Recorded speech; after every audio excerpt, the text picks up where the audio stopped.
नमस्कार दोस्तों। Topper student education में एक बार फिर से आप सभी का बहुत बहुत स्वागत है। एनटीए नेट की जो नया नोटिफिकेशन है वो आप सभी ने देखा होगा। फरवरी मार्च में इसका एग्जाम होने वाला है। अब स्टूडेंट्स की एक क्वेरी रहती है कि सर इसकी प्रिपरेशन हम किस तरीके से करें। कई बार बच्चे पूछते हैं कि सर हमारा 10 यूनिट के अंदर कुछ यूनिट्स ऐसी है जो हमने पढ़ी नहीं कभी। अब हम क्या करें, बड़ा टाइम है हमारे पास, तो अब कि हम बाकी चीजें कवर करें या जो कमियां हैं उन्हें दूर करें, हम आखिर करें क्या।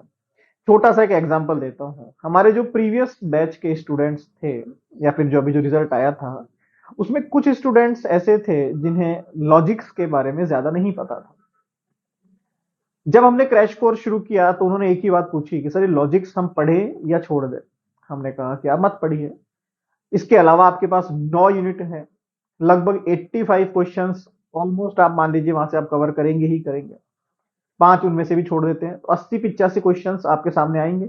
अब उसके अंदर डिपेंड करता है कि आपकी परफॉर्मेंस कैसी रहती है। उन्होंने कहा ठीक है। उन्होंने लॉजिक्स को छोड़ दिया और बाकी 9 यूनिट की तैयारी करी। रिजल्ट आता है तो फिलॉसफी के अंदर हमारे स्टूडेंट्स का जो क्वेश्चंस हैं फिलॉसफी के, जिनका जेआरएफ हुआ है, वो 70 से ज्यादा क्वेश्चन सही हुए हैं। कब? जब उन्होंने लॉजिक्स नहीं पढ़ा। ये जस्ट एक एग्जांपल मैंने आपको दिया।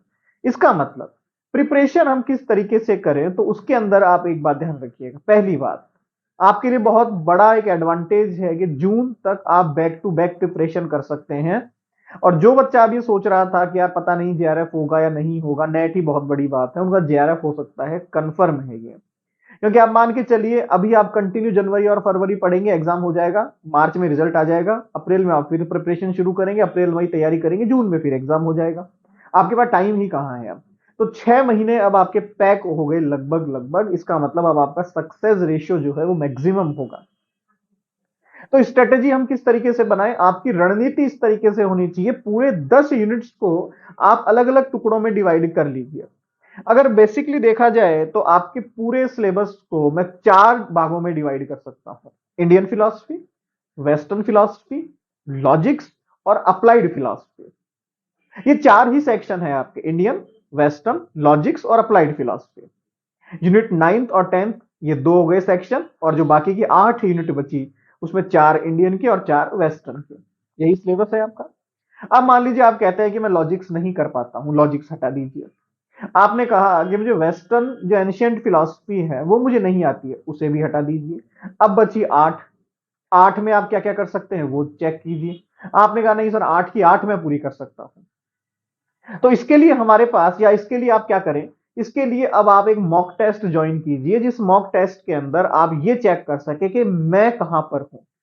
कोशिश कीजिए यूनिट वाइज मॉक टेस्ट आप कहीं भी ज्वाइन करें।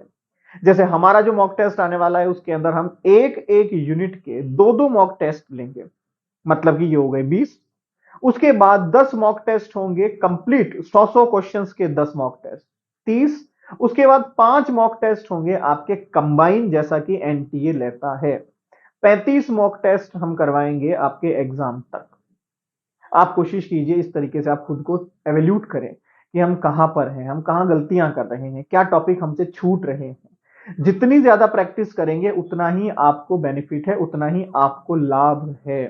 तो स्ट्रेटेजी यही रहनी चाहिए, जो नहीं आता उसको साइडलाइन कीजिए और जो आता है उसको और तैयार कीजिए।